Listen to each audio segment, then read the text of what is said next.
Hey guys, how is it going? We are doing a few things interesting today. I've been kind of checking out a lot of news lately in the automotive space, and I've been noticing a lot of really cool things. Um, Even though I'm not an EV guy, my old man is really starting to push me that way. So the new kit from Revolt Systems really caught my eye. Uh, if you haven't kind of checked this thing out, it is really interesting. I'm gonna throw it up on the screen real quick so you guys can check this out because it's pretty cool.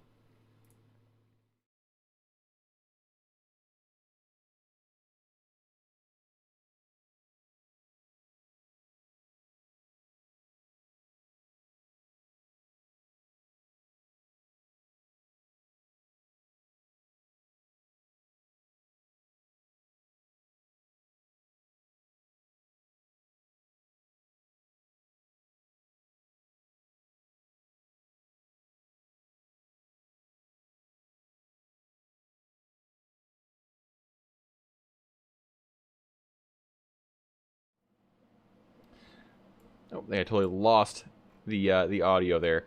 So the EV system from Revolt is going to be a big deal. Essentially, what we're going to see is 500 plus horsepower out of a package that is probably going to be around 10 or 11 grand to begin with. And obviously, it's going to jump up from there. But, I mean, that being said, you really can't complain for what you're getting. I think it's going to be a big deal in the aftermarket space in the next 10 years. A lot of guys are being really pushed towards that way. And I think that the more we see it being accepted, the more people are going to start doing it. I mean, the LS thing really wasn't accepted until recently. And I mean, the LSs weren't really that loved until, what, 5-10 years ago? The catfishes and stuff like that, they just weren't very well respected at the time for what they were, and it's unfortunate. That said, these are probably doing really similar things, so I'm not surprised that we're seeing the EVs pushing out like they are, with the new push in California, especially. State mandates like that are really going to excel the growth of all this EV stuff, so that's really what's going to be a big pushing factor for these companies. The more they have to push to do these things, the more they're going to start sharing. And Tesla's already really, really good, or bad depending on who you are, about sharing technology. So that's something that we need to be aware of, is this technology share in the automotive industry. Companies like GM, Mercedes, Toyota, those kind of companies, they're not going to share their technology like Tesla is. And Tesla has really just started rocking on it, and they're really pushing to share what they've got, which as a businessman I don't understand. But Elon Musk is Elon Musk, and we don't question him. But this kit essentially is based on it is based on the Model S. So I believe that is one of their higher models of a sports car. I mean, really, that's a pretty dang good starting point. Somebody out there has a stripped down Tesla and been running the streets with it and absolutely dominating most guys in the 8th mile. There we go. So this is what I'm talking about. The actual thing itself looks like an engine with a transmission to the yoke. It's a really impressive unit. The styling is really interesting. They've already achieved quite a bit of goals with this thing, and quite a bit of achievements with this thing. So they've already hit 238 miles per hour in Bonneville in a hot rod, I believe. I mean, that just seems insane to me. I mean, they had to have something that had the body for that. I mean, I don't know what they were using. I haven't seen any pictures of it. They threw it up on their Facebook, put down a website, and just haven't really said much since. 2 websites have gotten a hold of or at least a hold of the information for these things, and that is The Drive, and I believe Motor Trend is the other one. Again, not even people know much about this stuff. They're really just coming out.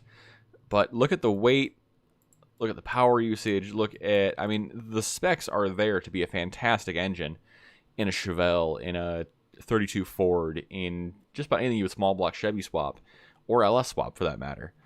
And if it really is going to come in at that $11,000 price point, dude, this thing is going to absolutely rock.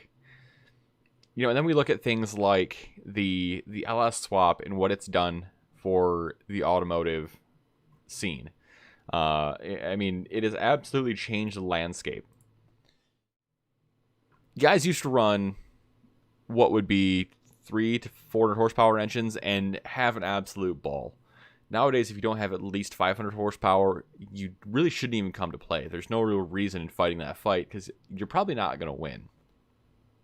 And it's been a big game changer for everybody, is understanding that you need more power to play at this time and just the sheer cost of that.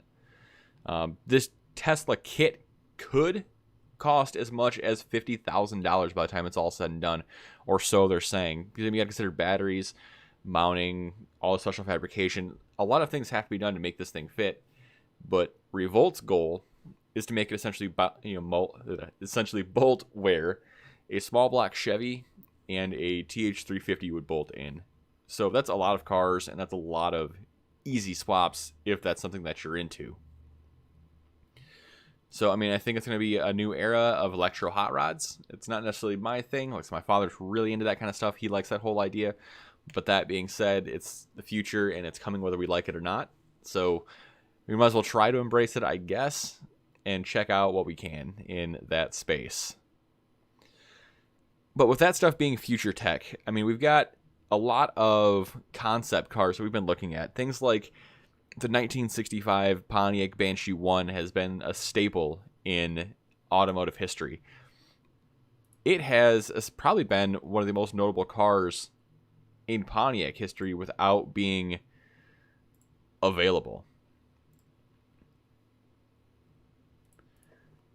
So, I mean, the thing really is just one of those absolutely gorgeous pieces of machinery. And it's a car that didn't even come out, kind of. I mean, tell me, it's a Stingray. Tell me what you want as a Stingray, right? I would love to see more of this car. The information that we really have on this thing is kind of limited because there wasn't that many of them, being as it was a concept car. What we do know is the silver car here is an Inline 6. They made a white convertible that was a V8. I couldn't figure out if it was a Pontiac V8 or not. I would assume it was. They used a lot of 326s and 389s in concept cars back then in the Pontiac lineup, so I would not be surprised at all if that's what happened. But really, for a concept car, the interior is not bad. But back then, they built cars to build cars. That was the entire goal of building that car, was to actually get it out there and get it sold. So, that said, all of this tooling, more than likely, or a good chunk of the tooling, went to another project. Because let's be honest, GM is all about that money, and they are not going to waste it if they don't have to. But there's another company that really kind of just threw caution to the wind. And if you're aware of AMC, they kind of just did what they wanted to do and what they thought was going to be effective. And it worked to them, or worked for them to some extent. The AMC AMX /3 is a fantastic example of this thing. So this car is something that was meant to be competing with, oh gosh, what even was the Ferraris of those days? I mean, things like that. It was just an exotic car from America that really was so far ahead of its time, was ridiculous. I mean, the thing looks like a Pantera or a kind of a Datsun from the butt. It's a fine car. There's nothing wrong with the looks of the car, mind you. And it probably would have sold fairly well, except for the AMC 390. People say, or AMX 390, AMC 390, people say that it's a great engine. There's been a lot of hit or miss things about it on the internet. People say that it's a problematic engine, but a lot of that is probably because there's just so few examples of them that percentage-wise they're going to have issues. I mean, that's just what's going to happen with a rarer engine. But man, they even threw the spare over top of the transaxle. Interesting stuff.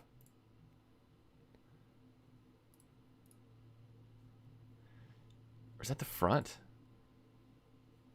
Huh. What an interesting design. Yeah, that's the rear of the car. I guess that's what you'd have to do with that style, is just load it up that way to really make sure you have enough space.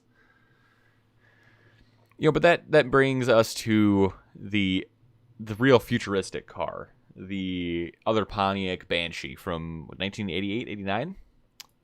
So this one was brought up in the Facebook group, and it's made a lot of appearances in media. So if you're familiar with Back to the Future 2, if you're familiar with what was it, Power Rangers? There's 2001 Power Rangers series where this car was featured in it a time or two after Demolition Man. That's what it was in. This car has been recycled in movies, especially future movies, for forever. So I'm not surprised to see it on a lot of lists. So, and then we had another weird concept that GM put out. And mind you, these are mostly GM concepts. These are what I'm most familiar with.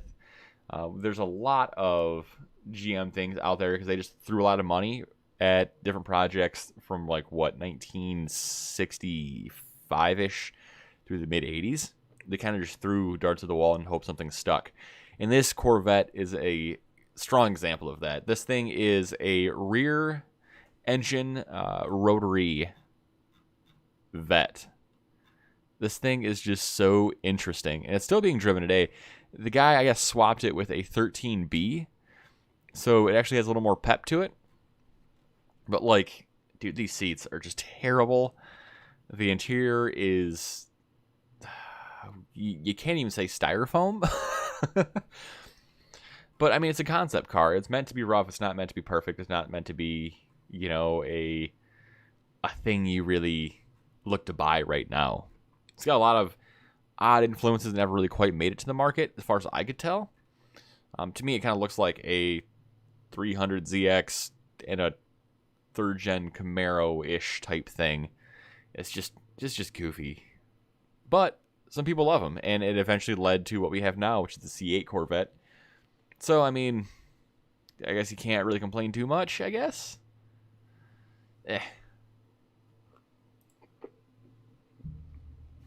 Next up. So, people have been aware of the renderings and the custom stuff for the 69 GTO, but nobody shows love to the 72s. The 72s are a really unique breed. They have a really unique hood setup, and one that I really, really like. It's set up kind of like the Firebird formula. I mean, it's just a really interesting hood setup with the grille. And mind you, this is a Dodge Challenger that they used, but mind you, it looks better than a lot of the Camaro ones that are used. And if you look closely, I mean, it's actually a really well done rendering. And if somebody happened to do this car, I think that it would actually be fairly successful for what the car is. This harkens back really to the muscle car era and what muscle cars really needed to be. It's an excellent option for any kind of development. I'd love to see the Challenger built on in some way in a concept car or just a model type of way. I know we've seen a few Cudas done with a Challenger, and they've looked freaking awesome. But the more common one, like I was talking about, is the 2014 or 2021 GTO. So this thing changes every year with what year it is, because it is a modern design from a shop in, I think it's Florida. Trans Am Depot puts these things out along with the new Pontiac Trans Am stuff, like the Camaro retouches. They've done the Bandit Edition stuff. They've done the Judge. They've done a lot of different things in this space, and it's been a really interesting process watching these guys do what they do.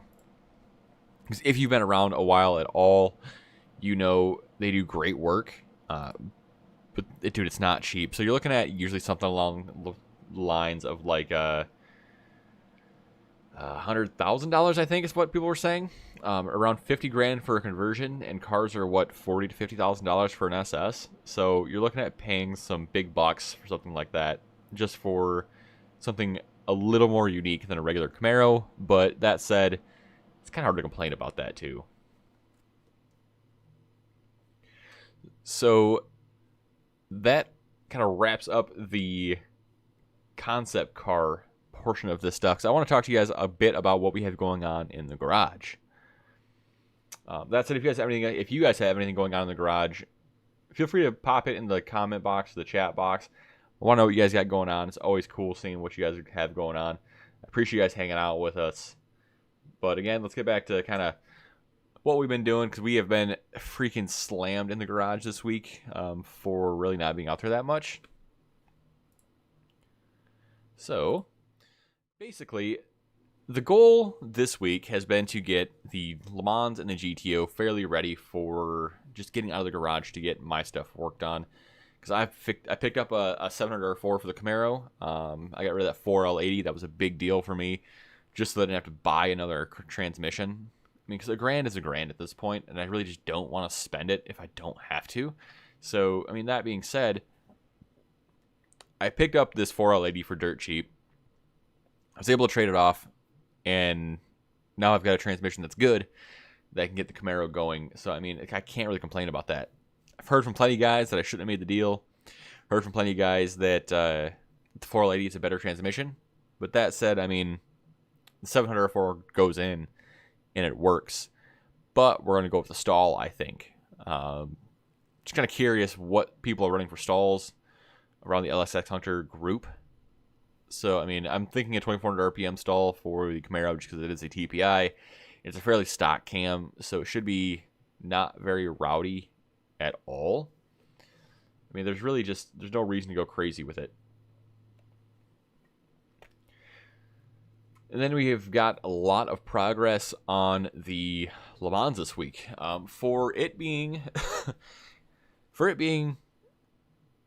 a small project, it's been a big deal. So we tore apart the rear of the suspension on the Le Mans like 2-3 weeks ago. During that time, I was able to kind of strip stuff down, get it painted, get it worked over, get it ready for paint, get it painted, get bushings in, and have most of it ready to go.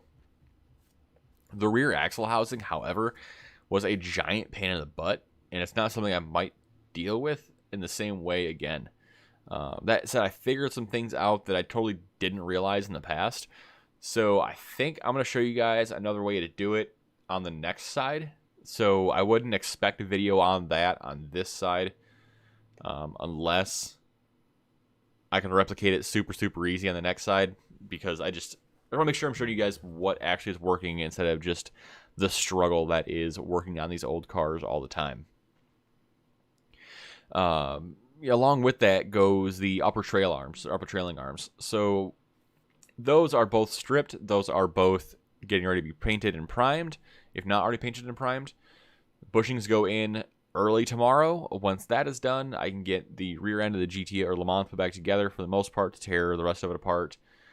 Get the body bushings in. Once the body bushings are in, we can finally kind of make a real progress in that car and get it out so that we can get other things going. I would love to see that engine in that car here soon. I'd love to see the transmission in that car. And actually, so we made a purchase today. We went and picked up a new transmission, well, new to us transmission, for the Le Mans. The Le Mans came stock with a ST300. The ST300 is a 2-speed. It essentially is a Pontiac Power Glide. That was not going to do for what we wanted out of the car.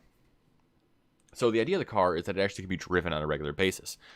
So we ended up going with a 200 4R. Ideally, that overdrive transmission is going to give us a big boost in miles to the gallon, along with a lot longer engine longevity. I mean, really, the reason that these older cars didn't last as long as they did, for the most part, is the engine longevity being brought down by the high RPM constantly. I mean, think about it. If your engine's running at 2,000 RPM all the time at 60 miles an hour, it'd be what? Gotta be almost 2,800 RPM probably.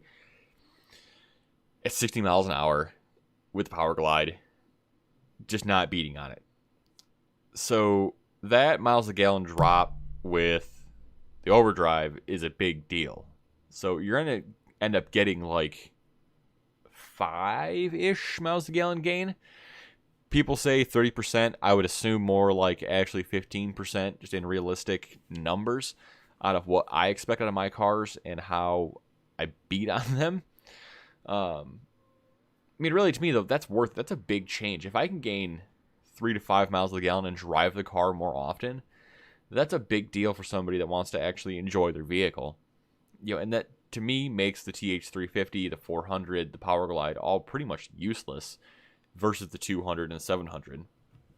I mean, anything you can do to get the 4-speed with overdrive is going to be extremely beneficial. And at that point too, a couple of guys have commented that they noticed that we're not gonna actually rebuild the rear end in the car, even though we're setting up the rest of the car. A big thing with that is the car is a factory 355 posi, so I don't see a big need to switch that out. I haven't done too much digging on the rear end yet, but that is probably gonna come tomorrow. So look for a video for that in the next week or so. We're going to start looking into these kind of things because I know you guys are curious about it. You want to know what parts are what and what things are worth. So I'm going to start digging into that a little bit next week and kind of have that discussion about what is what with these parts. Like I said, I'm pretty sure because it has a tag on it still. It's a 355 Pontiac posi factory rear end, which means it should be a fairly nice rear end. I'm hoping that it'll kind of get me around and get me moving and get me into the mid-12s is kind of what I'm hoping for with that car. I think with that transmission and that engine combination, it should be totally doable.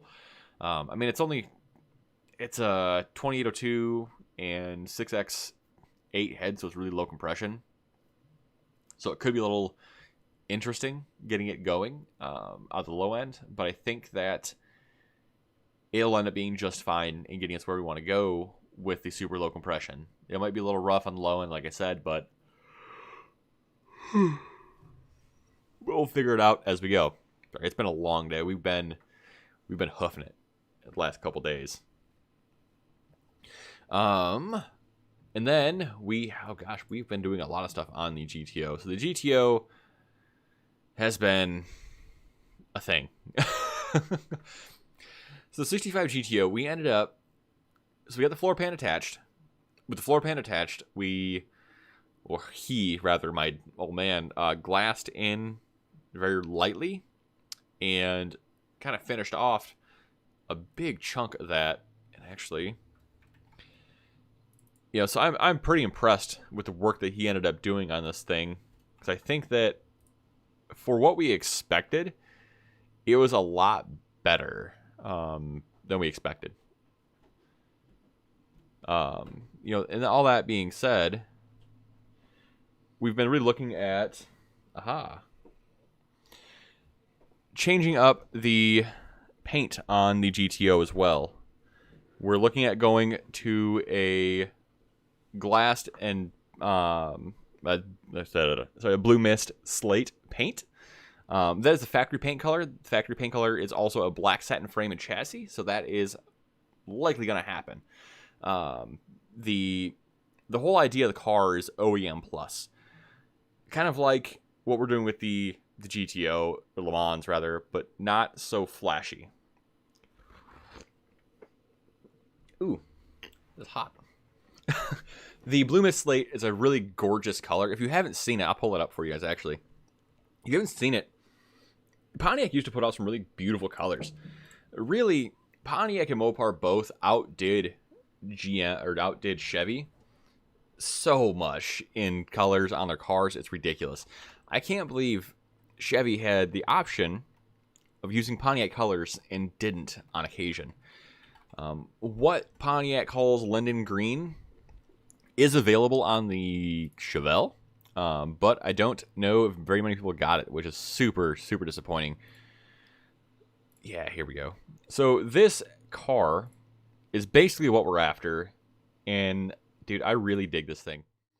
And I'm not really a fan of silver cars or gray cars. But that said, dude, the Blue Mist Slate, it is one of the most unique color combinations I've seen in a long time. The way that it uses the flake and the way that the sun bounces off the car in the sunlight and sundown conditions especially, it's really, really, really nice. My dad refers to this as flop. Basically, the way the car shows the lines. If you look, see if I can blow this picture up for you. If you look at the body line on the side, you can really notice that there is that hard body line right here.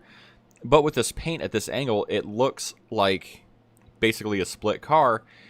And once you look a little closer or from another angle, the body really pops down low with any kind of shadow. And it really gives the body a nice 3D effect. The car is currently painted red right now, and I think that red really lacks the detail that the car has, especially in the current condition it's in now. But the blue mist slate poly is freaking gorgeous, and the all black interior. I mean, you really can't go against it. It's just one of those things that it just looks so classy, no matter what car it's in. And with the 65 Pontiac blue engine, I think it's going to look really, really gorgeous. Mind you, we are probably going a... Oh, gosh. I would assume a 400 is going to be in the car by the time it's all said and done. We have options of a 326 right now. But, man, it's just not sure that's going to be the move to go, since we do have another project coming up that might be better suited for that engine, which is a 64 Tempest. That's one of my absolute dream cars. So, I mean, I would love to see that thing come in and get worked on in our shop. So, on top of that, we have been working on a few other things on the GTO. So, the big thing with the GTO has been actually knocking out the bodywork as a whole at this point. So, we're really trying to understand how this car is assembled. We're to the point now where the toe boards are ordered. The rear quarter panel is likely going to be ordered here soon on the driver's side. And I do believe the trunk pan is going to be replaced all in one big go. So if you are interested in an A-body restoration where we are doing all of that, feel free to check that out and subscribe, because that is going to be a lot of work. And I hope you guys are actually able and interested in checking that stuff out. This is going to be a big deal for us and the car owner.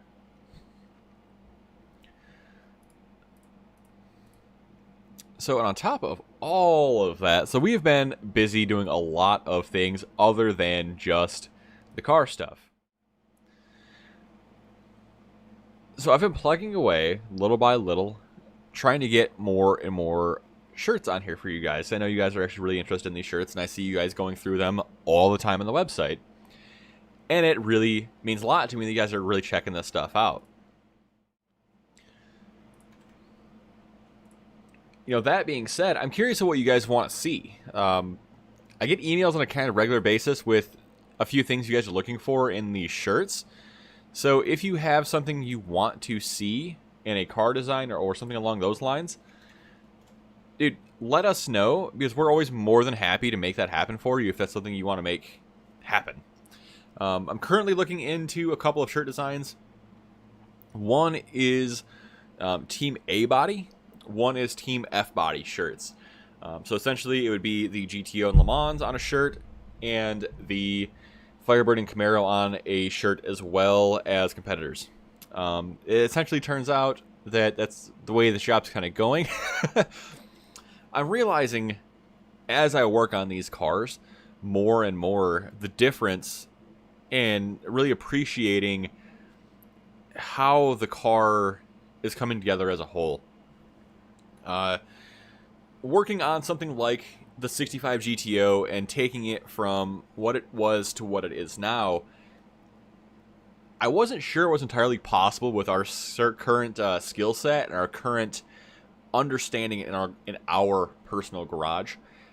In the past, we've had lifts, we've had access to guys that know a lot more than us, but we've always been the guys doing the wrenching and doing the turning.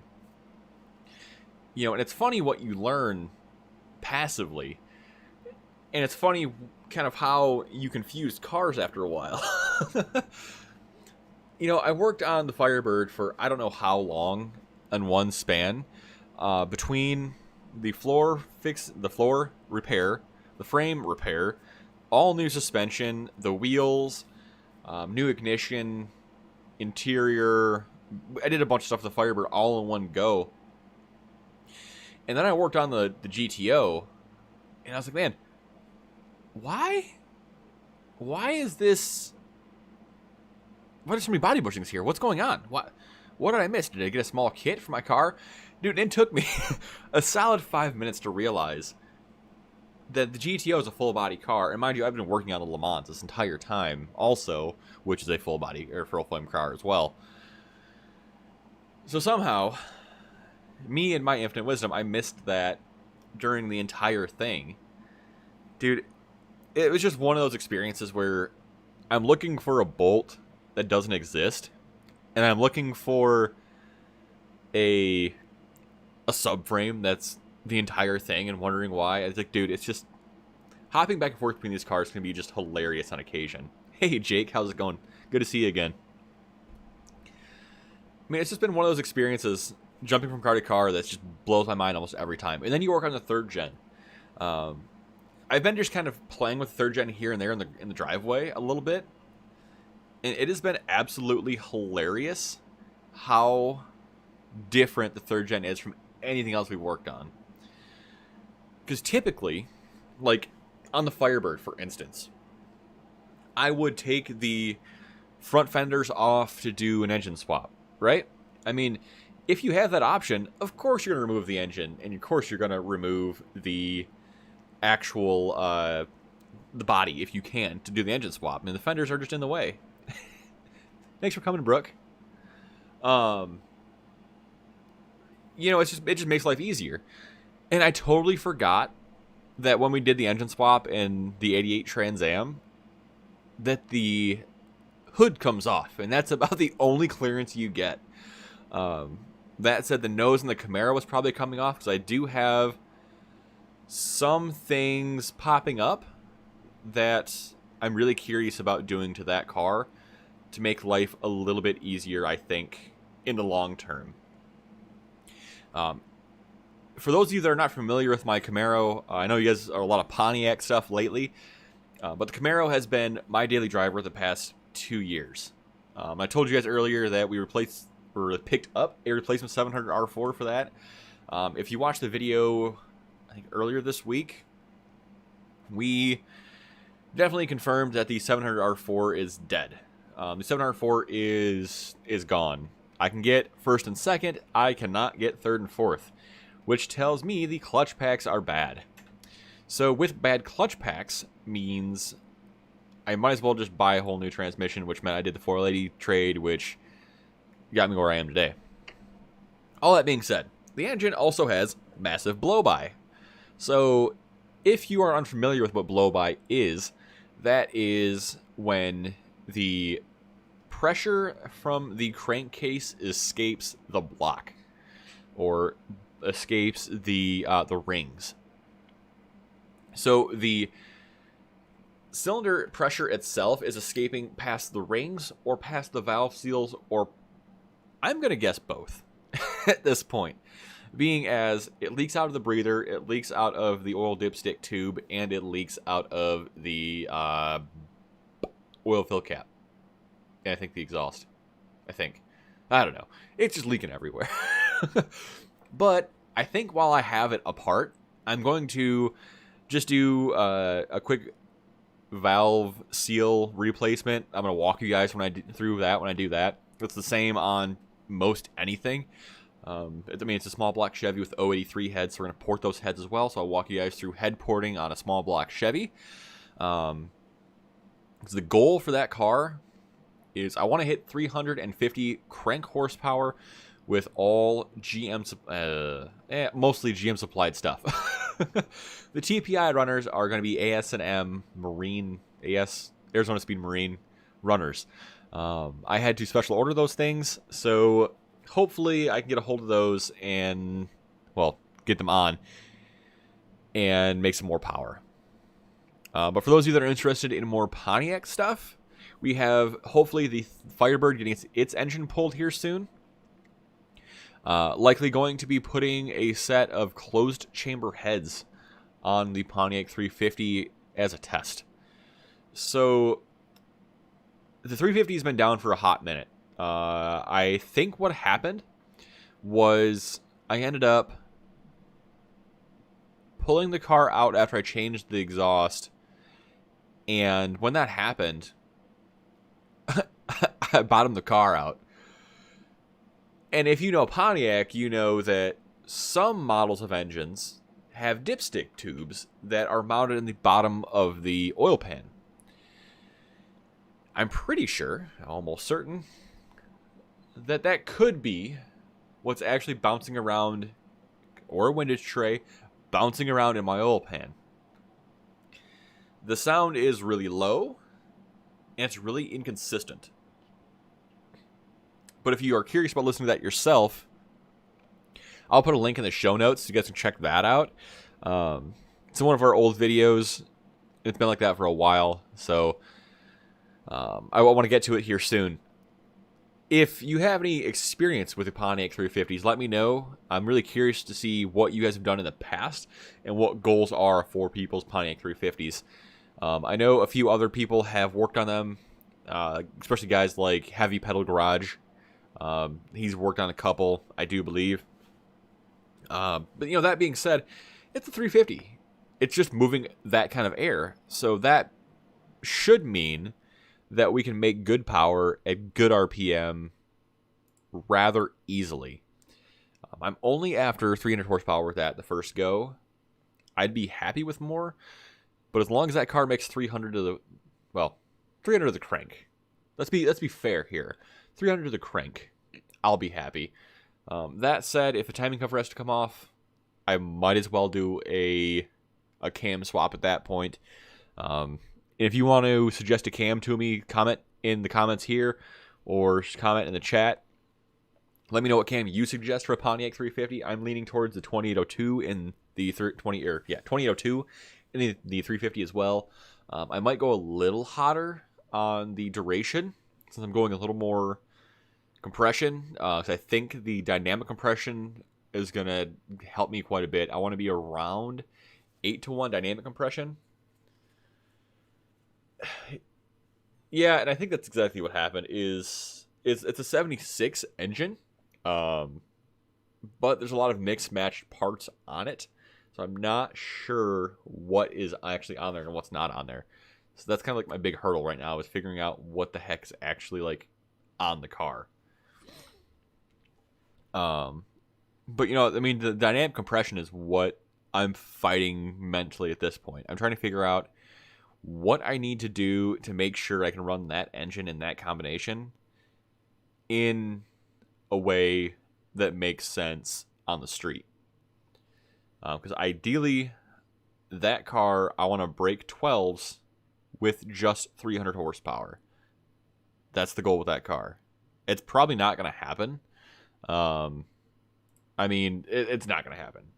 It's not. But I want to get as close as I possibly can before increasing the power too much. I'm a big suspension guy, so dialing that stuff in before I actually get rolling on something fast is a big deal to me. Because if I can't put it to the ground, there's no point in making it work. I mean, you're just wasting time, wasting resources at that point to make something that's just not going to matter. That's why you're going to see a lot of stuff that I do. It's going to be a bigger cam. It's going to be a single plane intake. It's going to be, you know, just stuff to get me off the line. But I'm not going to I'm not going to have a great 60 foot. As long as I cut like a 2 flat 60 foot, or maybe like a 1.7 60 foot, I'm cool with that. The third gen, however, should absolutely break a 1.6 60 foot. If it doesn't break a 1.6 60 foot by the end of the year, I'll be fairly disappointed. If it doesn't cut 1.6. I think we can make that happen with only 350 horsepower. I think we make that happen because we've seen it done before without stalls, so it should be entirely possible. with just a lot of work and a lot of cam in a small block Chevy and a TPI setup. I mean, it's all possible though. But that Pontiac 350, I mean, I'm looking at going, like I said, the 2802 cam. I'm looking at going the 140 close chamber heads. Looking at the Torquer 2 with the turtle. A few guys have actually commented and emailed me privately about the Brodix turtle. So for those of you that are unaware of the Brodix turtle, this thing, dude, I love this thing. It's just so cool. If you are a single plane fan, what you can do is pick up this little turtle or a pyramid thing. Old timers used to take basically like lead pyramids and braze them in to the bottom of their intakes to reduce plenum space and to kind of force air into where they want it to go. So essentially what we're looking at here is these turtles. So these are, I believe, aluminum variants. The one that I have is a rubber variant. Or silicone? I'm not quite sure. It's the cheaper of whatever it is. But, I mean, they have things for alcohol applications. They've got spacer pieces. They've got options to help you really make your flow a little more unique. And if you're interested in changing things up, you have the option of just kind of customizing your flow a little better and a little differently. I'm really curious to see how this thing behaves. I'm really curious about it. My father has one that is divorced and knifed and ported on his. So what we're going to do is take some temperature readings on his. We are going to take some temperature readings on the cast iron intake, and then take temperature readings on my Torquer 2 that is uncut. Then we're going to remove the flashing and then take more temperature readings. Basically, what I want to do is I want to figure out, is it actually worth it? And does the air charge temperature change that much with the divorcing and cutting of the intake?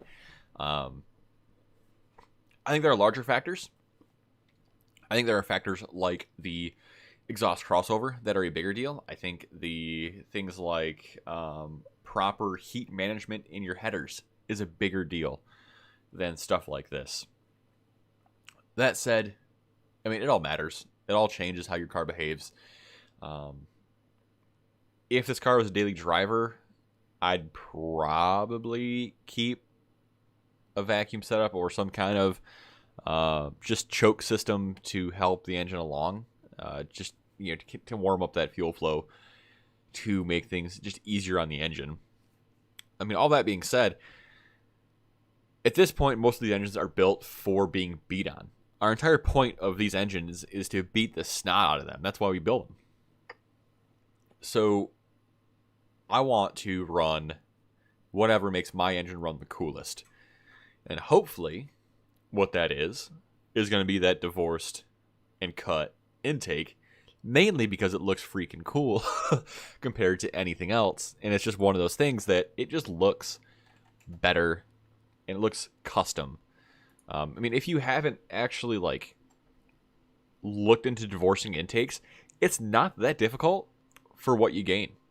What it ends up being is you're just cutting the water pathway of the intake off and separating it. So what theoretically should happen is you're now no longer passing the heat from the water to the fuel charge, because on a carburetor intake, your fuel is wet as it flows in, causing cooling of the intake. But you don't want to warm that fuel, colder air in, more fuel in, more air in, all that good stuff. It's just, you just want to keep your air charge cool, and that's why everybody does that with superchargers. Everybody does that with turbochargers. Intercoolers matter. Air charge temperature is a big deal, whether people want to ignore it or not.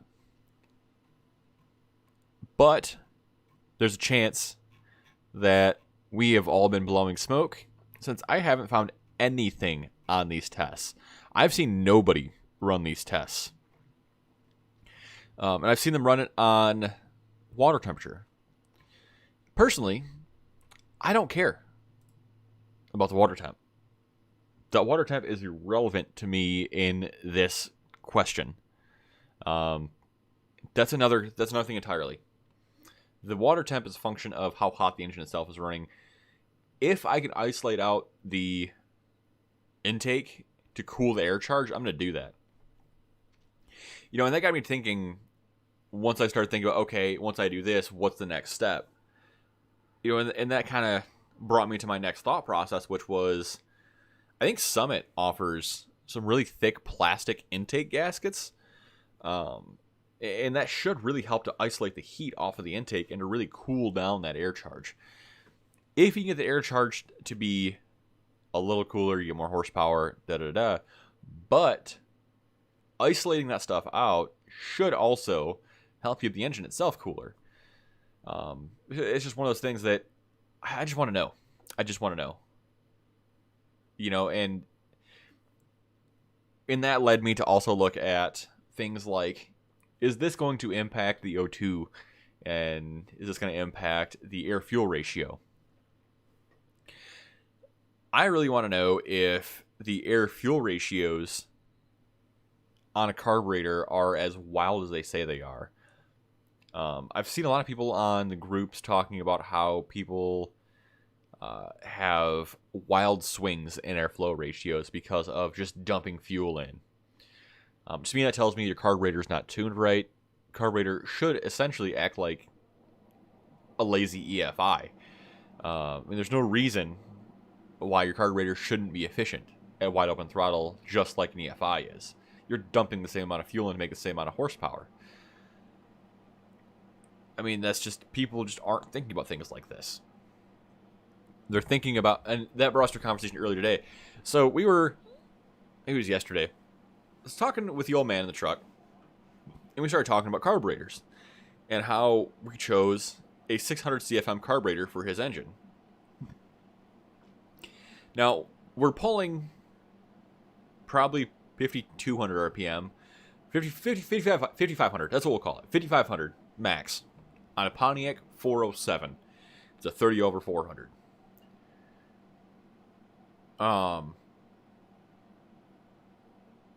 You know, it's just one of those things that people, I think, are over carbureting their engines. I think people are running an 850 when they actually need a 750. Yeah, and I was curious about that too. I see a lot of guys, myself included, running metal braided fuel lines. I see them running metal or glass, what do you call them? Fuel filter windows. Fuel will boil, and fuel will boil out if you let it in these old carbureted cars. Isolating the carburetor, isolating the intake, isolating the exhaust, getting all these pieces to not share heat is a big deal. I'm a big proponent of thick header gaskets, mainly because mine leak freaking constantly. So the next header gaskets I put on are going to be super thick, so I want that crush, and I want the isolation of the heat off of those headers away from my engine if at all possible. You know, and that's header wrap. Header wrap's a big deal too.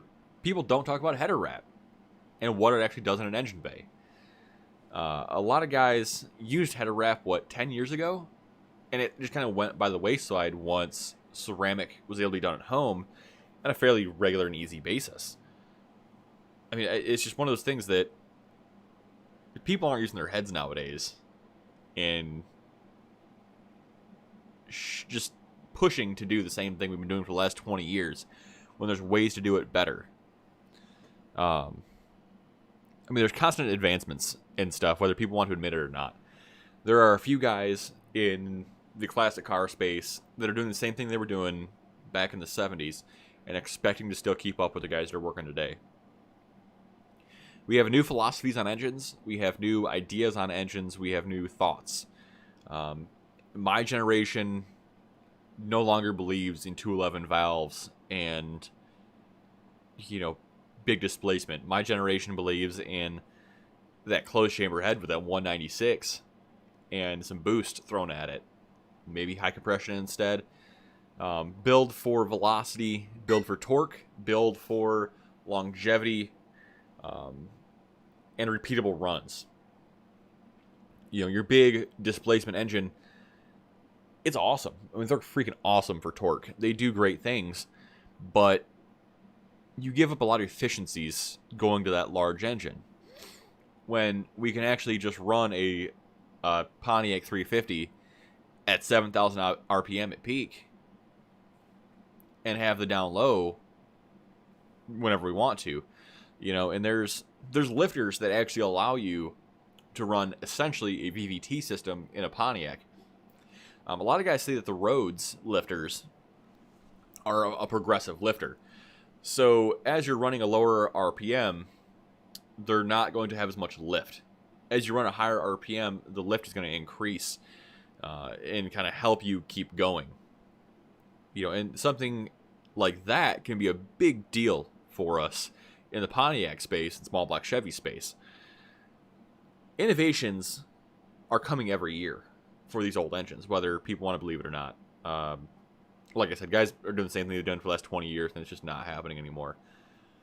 There's new guys like Hanson Racing. There's, our shop. There's guys all over the country that are changing the way people used to think about engines. And it's really cool to see. And then there's guys like Uncle Tony's Garage that are doing things the way that we want to do things, but he's been doing them that way forever. There are certain mechanics out there that have been wise to this.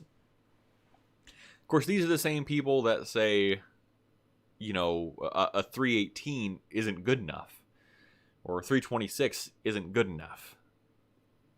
I mean, if you have a 426 or 440, I guess you'd prefer that, but it just seems like nowadays with the cost of things, the cheaper engines are actually the way to go if you're willing to deal with some of that fight in the cheap engines. And I've been looking at a few other things like, somebody mentioned on one of the videos a hot swappable rear end setup. So I put a video out, was it a couple days ago, about rear ends. And somebody mentioned, I think it was Winner's Choice. A rear end system that you actually, it's like 10 bolts, pop it off, pop it on, and be ready to go. So you can actually make quick change gear sets at the track. So if you're running 8th mile today and you want to run 456 gears, you have that option. If you want to run 273s on the way home to drive, back, that's cool. You can do that. It's super quick and super easy to do. And these guys are also running them for their rock crawling rigs as well. So you can run your 323 mall crawlers during the day, and when it's time to go hang out with your Jeep buddies, you can put the 412s or something crazy like that in there, 512s in there, to get your 60 miles an hour top end and all the torque you want on the trails. That said, it's an expensive proposition. We're talking, I think it was like $5,000 to begin with, or something like that.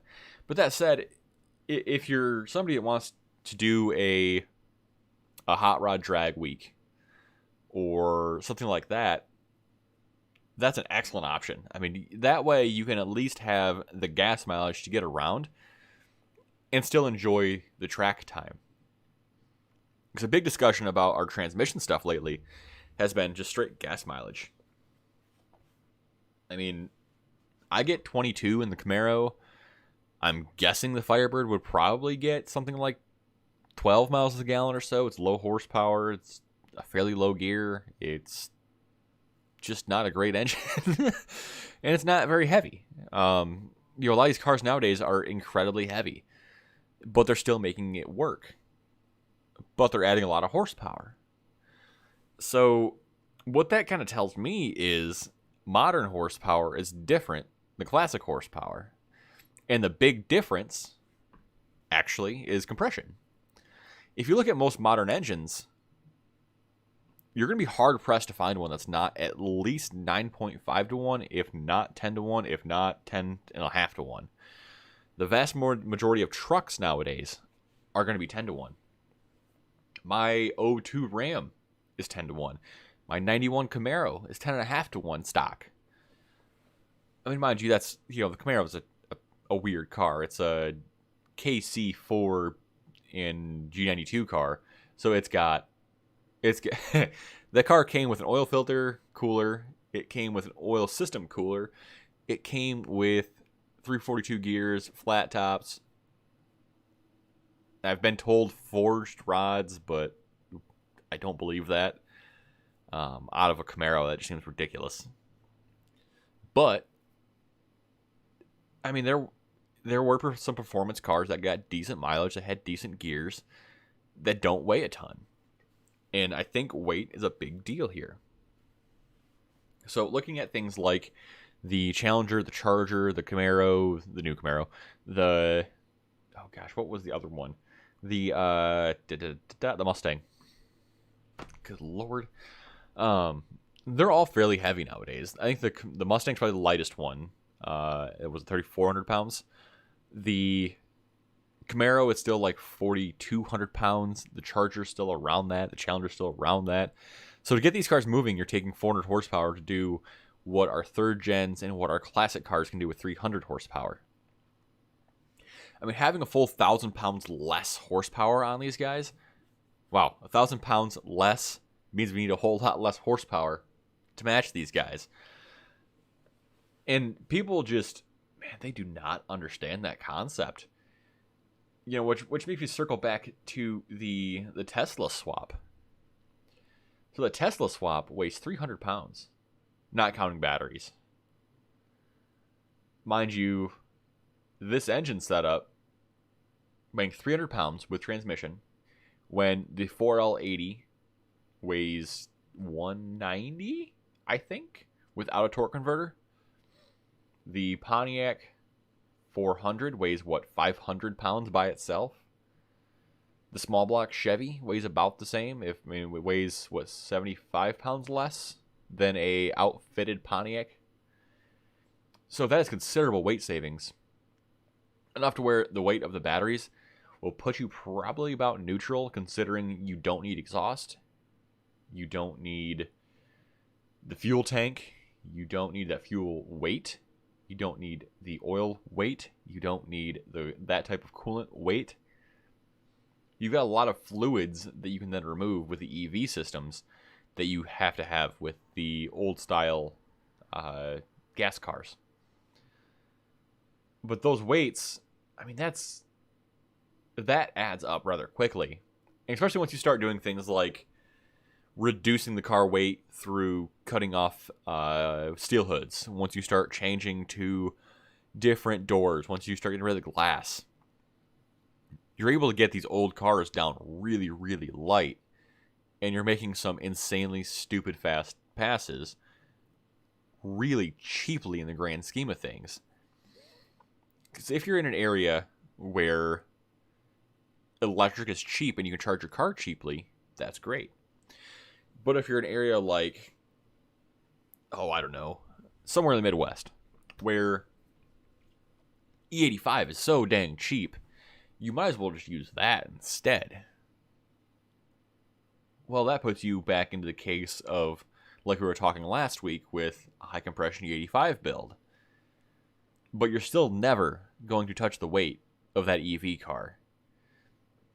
But even the Firebird weighing 3,400 pounds is still going to have less weight than a crazy heavy Mopar or Charger, or Challenger, Challenger? Camaro. Jeez. So that the new Camaro weighs way too much for what it is. That said, that's why these new cars are getting traction as well. Because that added weight helps the traction control. It helps that car get grip. And all that kind of just means that You need to build your car for what you're building your car for. These modern cars, they're built for that weight. They're built for that horsepower. They're built for that engine. Our classic cars, man, they really don't seem to be built for a specific use case or a specific engine. Take a look at like the A bodies. Our perfect example.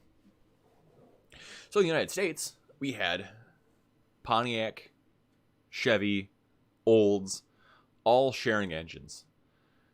Buick, all sharing engines, basically. Looking at Pontiac in Canada, a lot of these Canadian cars had small block Chevys. Like the Biscayne had a small block Chevy, which I think is like Le Mans or Tempest. All of that means that you can't necessarily build a car around an engine, because you have to change the suspension on such a fairly often basis that you can't actually get the suspension, what I would call it, right. Because by the time you get it right, you're looking at a single engine and a single package and a single weight.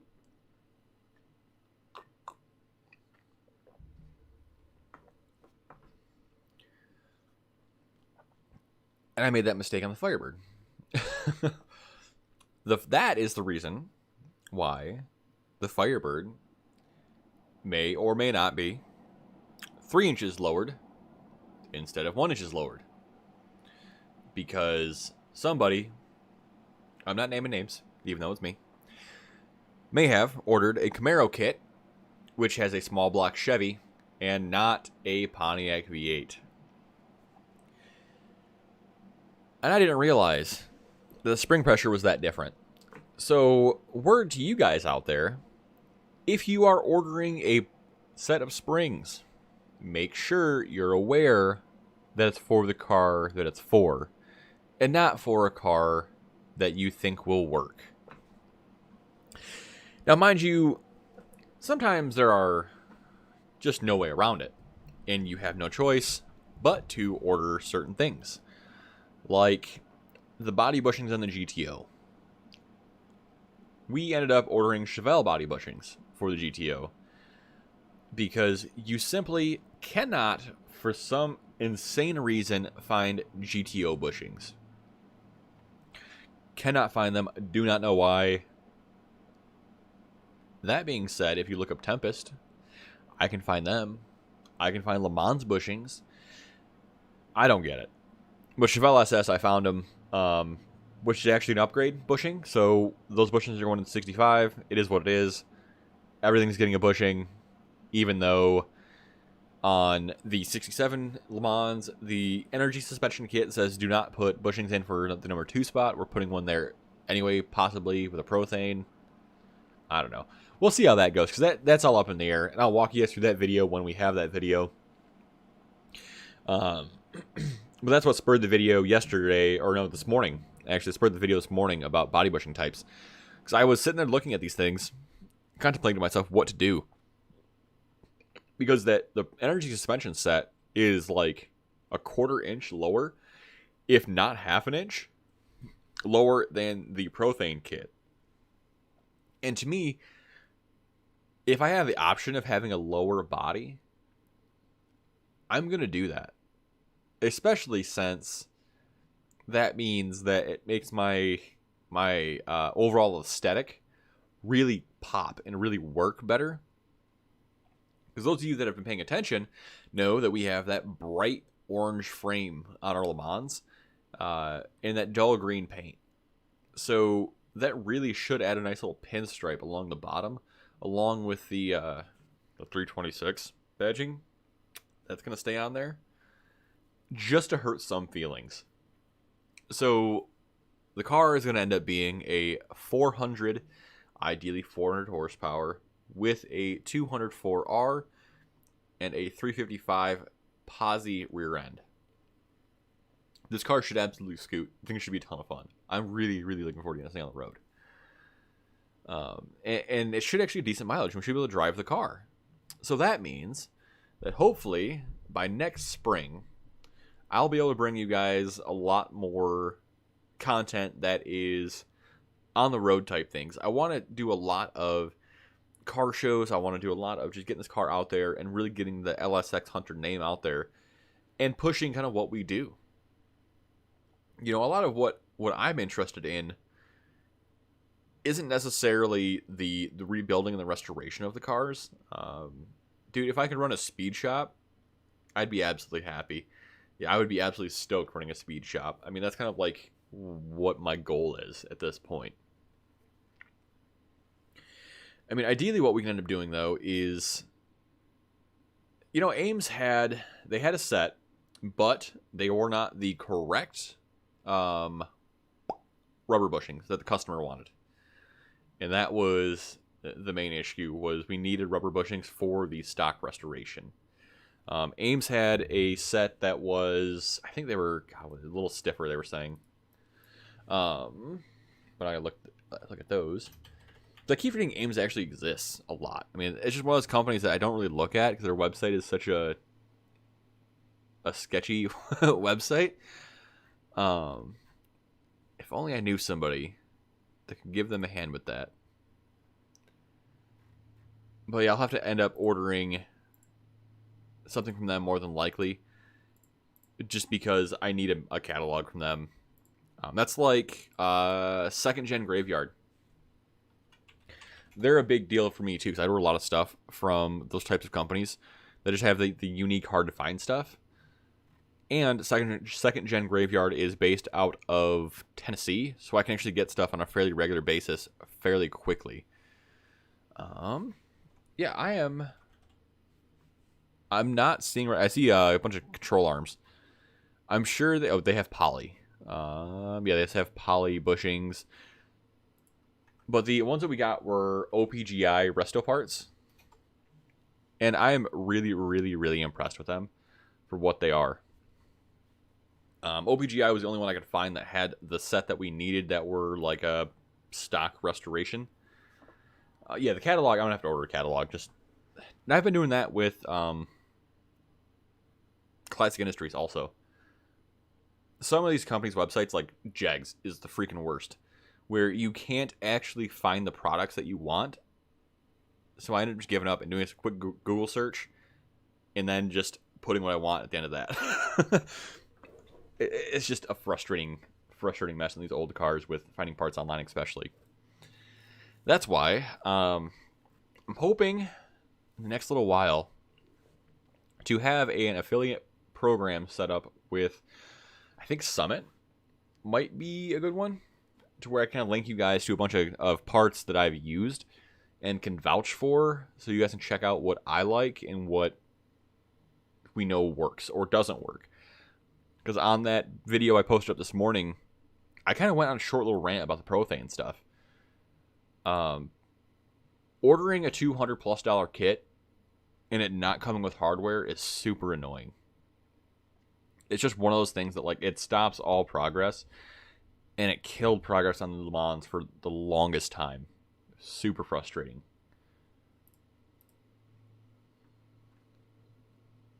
You know, and there's been a couple of instances like that too, where like we'll get to a spot where we order parts and the part isn't exactly what I need. You know, so we go circles with it. Energy suspension has been freaking spot on every time I order anything from them. I have no bad thing to say about them. They've done really well for me. Actually, the whole Firebird is energy suspension. They're unfortunately the red ones. If you're gonna do suspension stuff, I would heavily advise not doing colored bushings. It has been the biggest pain in the butt, more so than the painted control arms and painted stuff on the Le Mans. I would rather deal with painted parts than deal with the paint or the colored bushings. Because the immediate problem I have with the colored bushings, because mine are bright freaking red, I put them in, and the moment black grease touched them, they got gross. And they looked just dirty immediately, no matter how much cleaning I do on them. So it's just one of those things that, like, I'm not going to buy them again at this point, unless I buy black. But, I mean, at this point, I think I'm also done with bushings on most cars. Yes, done most, yeah. Nope. The GTO needs bushings. Oh, never ending. So that one we're probably going to do. I might even do an uncut if we do the bushings on the GTO. Because I think I can get the bushings down to 15 minutes per control arm at this particular point. I've got the right tools to make it quick. Yeah, I'm pretty sure that's what we're going to do. Maybe I'll live stream it on my phone one of these days and show you guys that process. Because that's going to be... It's a hoot. There might be some cussing involved. There might be some frustration. But I think it'd be a ton of fun to see how you guys work along with me in the garage. So there's a chance we could do that on occasion. And once we start getting better internet connection on the garage, we're going to start hosting stuff out there and working through a lot of projects in real time. Because I want to show you guys kind of how we do things in a real way, in real time. I mean, mainly because I want to be able to show things can progress quickly and come to a screeching halt immediately. I'm sure you guys know this as well, but we've had a lot of instances where, like, we'll make giant jumps. We'll make huge jumps on the car, and then I'll do something stupid like break a bolt, or I'll oh god, I scratch something and have to go back and repaint it. Like, it's just the most frustrating thing. But, you know, that said, things kind of end up being super nice that way too. I mean, if you're forced to slow down, things really do end up being a lot nicer. So, that frame, I want to show you guys this frame. So, we started working on the frame on Le Mans yesterday. So essentially, this is what we started with. This thing was absolutely disgusting. You see the thick, gross scale on it. You see how it has just a lot of buildup in general. So what we did was we actually ended up using an abrasive wheel. And on that abrasive wheel, I kind of knocked out a few things on here, and we got that nice and leveled out. Like, it looks super good. I'm super impressed with that. I can't wait to see how this thing actually comes out once it's totally done. It's going to be a freaking gorgeous piece once it's actually knocked out. I mean, oh man, yeah, I'm excited about it. I wasn't a big fan of the orange color to begin with, but the more I look at the orange, the more I'm like, man, why am I so against this? Like, it's just such an eye-popping color. The more you look at it, and the more interesting it is. It's really pushed me to think about the Firebird. So now the Firebird has gone from a black on black on black to white on black to potentially a white car with a silver frame, maybe? I don't know. I'm still super undecided on the color of the Firebird. Always open to options on the Firebird. I mean, I just want the car looking halfway decent, but I don't want to care too much about it, if that makes sense. The paint needs to be good from about 12 feet away. I'd be happy with that. At this point, the paint looks good from about 80 feet away. Maybe, kind of. It's got a giant hole in the hood. Well, it's got a giant Bondo spot in the hood. It's not very attractive right now.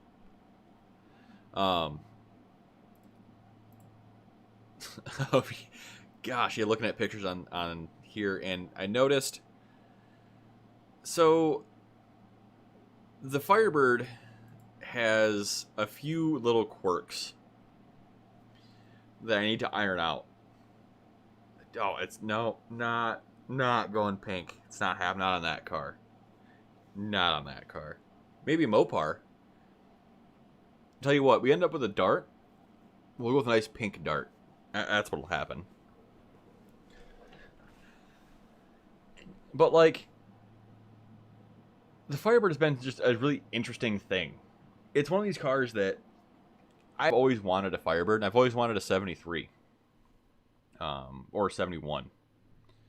But the more I look at the 78, the more I walk past it, the more I like it.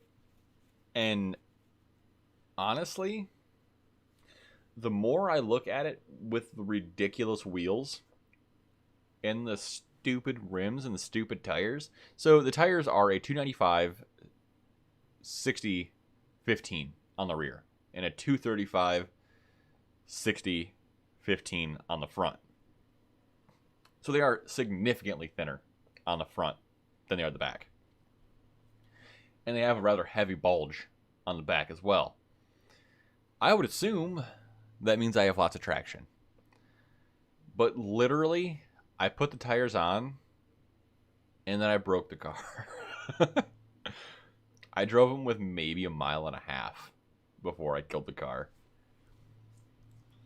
But what that likely means for the channel is, if you guys are interested in following along with transmission rebuilds and engine rebuilds, there's going to be a lot more of that stuff coming.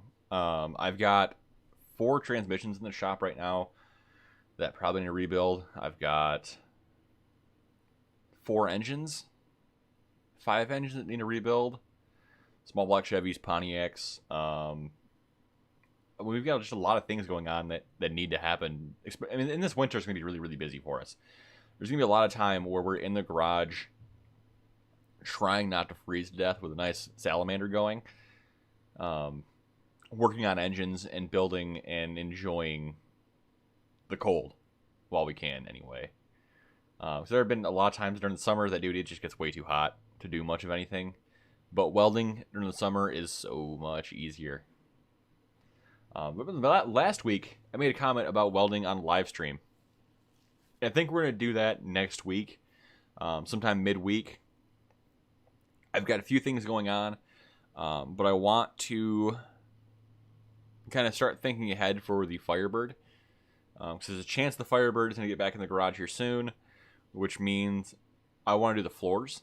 The driver's side floor pan got put in, but in my infinite wisdom and my quality control at the time, because I wanted to get the thing out of the garage, I sat down in the car a couple days ago and noticed a good like metal ting sound.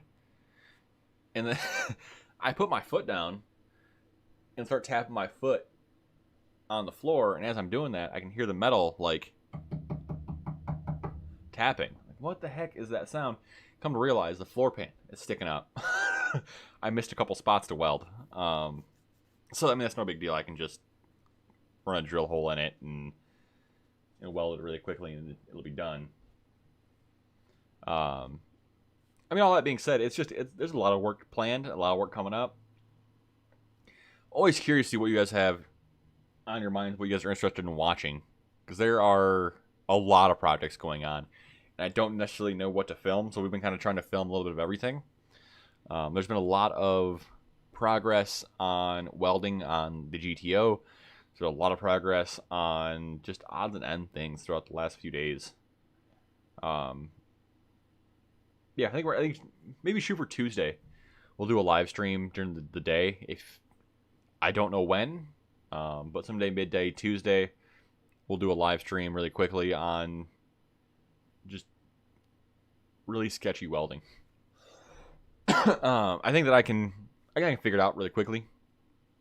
If I can solder, I can weld more than likely. I come from an IT background, so soldering was pretty important to what we do. So, God, I would hope that I can figure... Ooh. I should have said that. That means I'm probably going to do car wiring next. Ugh. Gross. Oh, I am doing car wiring. crap.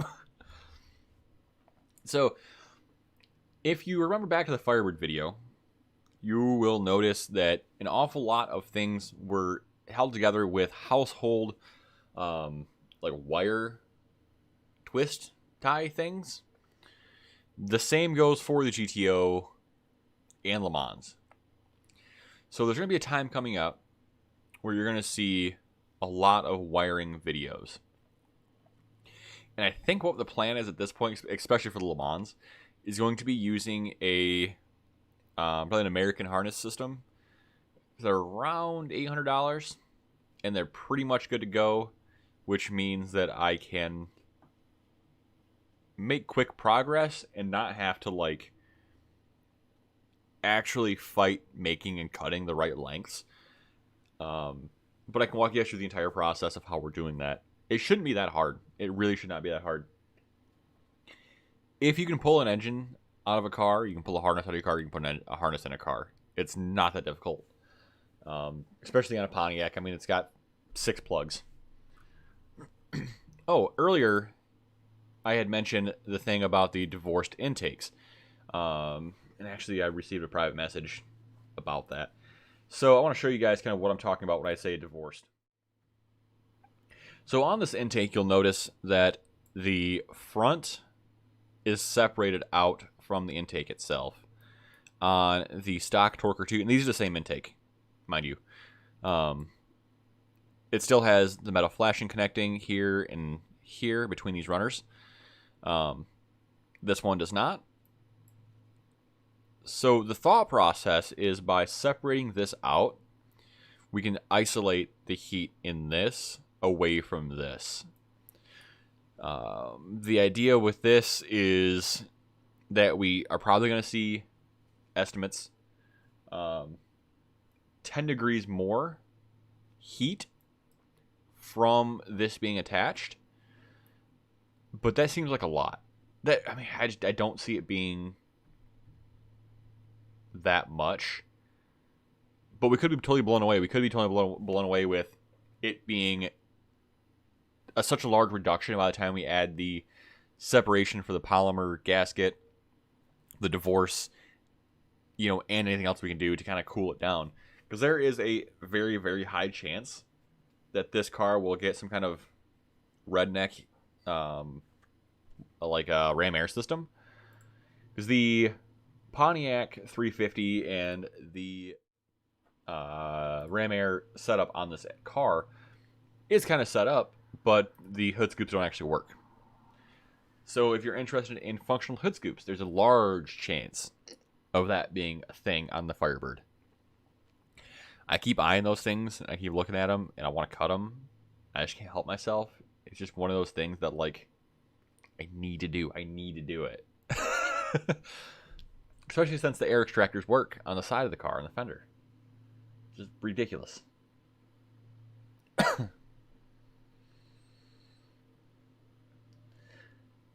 But guys, it is about that time for me to head off and get to bed. Thanks for joining me on the stream tonight. Jake, good seeing you again. Brooke, thanks for hopping out. Evan, thanks for catching us early this morning. Or early tonight. I can appreciate everybody coming out tonight. Appreciate it. You guys conversating with us. It means a lot. We've got a few things coming up next week. Hopefully we can get the Le Mans pushed out, so get that thing moving. There might not be a Monday upload, and if there is, I'm going to shoot for something along the lines of a 700R4 or GM transmission overview video. Tuesday will likely be another tech video about body bushings, putting body bushings in the Le Mans. Wednesday will likely bring some kind of engine dyno stuff. I want to do more than likely something crazy with like LSAs or I know what we'll do. We'll do something with head port volume. That's what we'll discuss. And how that impacts the engine. But look forward to that next week. Have a good one, guys. I will see you on the road. Thanks for watching. Later.